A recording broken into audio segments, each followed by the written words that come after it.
विनय एक बीमा कंपनी में काम करते हैं। उनकी कंपनी उनको एक जगह से दूसरे जगह ग्राहक से मिलने के लिए भेजती रहती है, जिसके कारण वो अपना घर एक ठिकाने पर नहीं रख सकते। इस बार उनको नेपाल के एक छोटे से पहाड़ी इलाके में जाना, करीब एक महीने के लिए। इस बार उन्होंने अपनी पत्नी को भी साथ ले लिया। सिर्फ परिवार में सिर्फ वो और उनकी पत्नी ही रहती। विनय और उसकी पत्नी दोनों नेपाल के लिए निकल पड़े। वैसे भी ठंड का मौसम था और नेपाल में ऊपर से बहुत तेज बर्फ पड़ रही। वो लोग अपने घर पहुंच चुके थे। अपने घर तक पहुंचने के लिए उनको बहुत संघर्ष करना पड़ा, क्योंकि घर छोटे से गांव में एक पहाड़ी इलाके में था, जिसकी वजह से दोनों बहुत थक चुके थे। रात के 12:30 बज चुके थे। जहां वो रह रहे थे वहां दूसरे घर एक दूसरे से बहुत दूर दूर। बाहर जोरों से ठंडी हवा और बर्फ गिर रही थी। दोनों अपनी रजाई में दुबक कर आराम ही कर रहे थे कि अचानक उनको लगा कि किसी ने उनके घर का दरवाजा खटखटाया। फिर उन्होंने सोचा कि क्या पता तेज हवा चलने की वजह से ऐसा हो रहा हो, इसीलिए उन्होंने उसको अनदेखा कर। अगली सुबह विनय जिस काम के लिए आया था उसके लिए वो निकल पड़ा। उसकी पत्नी घर में अकेले ही थी। उसको समझ नहीं आ रहा था कि वो घर में बैठे वक्त कैसे बिताए।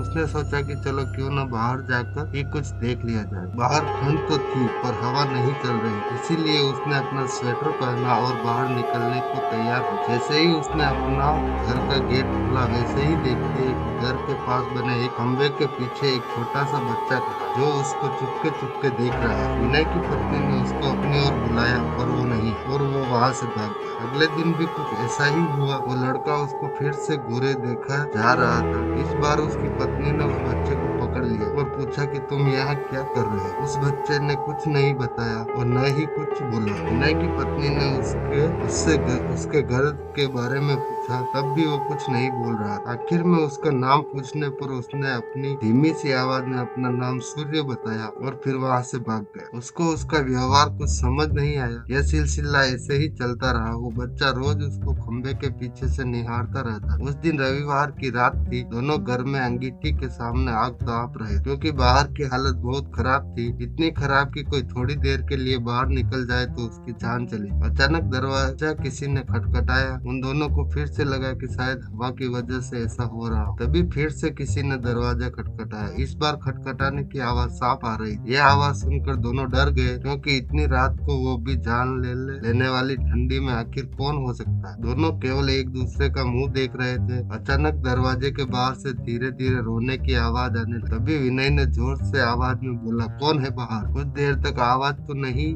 आई, पर बाद में एक धीमी सी आवाज आई, दरवाजा खोलो, कृपया करके दरवाजा खोलो, बहुत ठंड है। यह आवाज किसी छोटे से बच्चे की थी। तभी विनय की पत्नी को यह आवाज जानी पहचानी लगी। उसने कहा कि ये तो वही बच्चा है। बच्चे की आवाज लगती है जो रोज घर के बाहर खड़ा रहता है। विनय की पत्नी ने कहा कि हमें उसे अंदर लाना चाहिए। वो भागते हुए अभी दरवाजे के पास जा ही रही थी कि अचानक उनके घर के फोन की घंटी बजी। फोन एक पड़ोस में रहने वाली औरत का था, जिससे आज ही विनय की पत्नी मिलकर आई। विनय की पत्नी ने फोन उठाया। वहाँ से उस औरत की आवाज आई, हेलो जी, मैं आपको बताना भूल गई थी कि अगर आपके घर के बाहर कोई भी दरवाजा खटखटाए तो उसको मत खोलना। विनय की पत्नी ने कहा कि अभी मेरे घर के बाहर एक बच्चे की आवाज आ रही है जो दरवाजा खोलने को कह रहा है। तभी उस औरत ने कहा कि नहीं, आप बिल्कुल मत खोलना। वो असल में एक आत्मा है। यहाँ जब जब तेज आंधी और ठंड पड़ती है, वो तब तब सबके घर के बाहर जाता है और दरवाजा खोलने को कहता है। वो ठंड का बहाना बनाता है और दरवाजा खुलवाने की कोशिश करता है। अगर कोई गलती से दरवाजा खोल देता है तो वो अगले दिन बर्फ में दबा हुआ मिलता है। ये सुनते ही जैसे उसके पैरों से जमीन ही खिसक गई। वो सोचने लगी कि जो बाहर दरवाजा खटखटा रहा है वो असल में एक आत्मा है। उन्होंने दरवाजा नहीं खोला। अगले दिन ही वो दोनों भाग कर पड़ोसी के पास गए और पूरे मामले के बारे में पूछा। उस औरत ने बताया कि इस गांव में एक परिवार रहता था। पहाड़ टूटने की वजह से उस परिवार का विनाश हुआ। बस एक बच्चा बच गया। वो दूसरों के घर जा जाकर खाना मांगता। एक दिन बहुत जोरों से बर्फ की आंधी पड़ रही थी। वो दूसरों के घर के बाहर दरवाजा खटखटा कर घर के अंदर आने को एक गुहार लगा रहा, पर किसी ने भी उसकी गुहार नहीं सुनी। ठंड की वजह से सब अपने घरों में दुबके हुए थे। कल सुबह होने पर उस बच्चे की लाश बर्फ में अकड़ी हुई मिली। आज भी कभी भी जोरों से बर्फ की आंधी आती है तो उसकी आत्मा सबके घर के पास आती है और गुहार लगा। यह सब सुनकर दोनों हैरान रह गए। लेकिन वो वहाँ एक महीने तक जब तक रहे तब तक 3-4 बार उनके साथ ऐसा ही हुआ। लेकिन विनय का काम खत्म हो जाने पर वो वहाँ से चले। पर विनय की पत्नी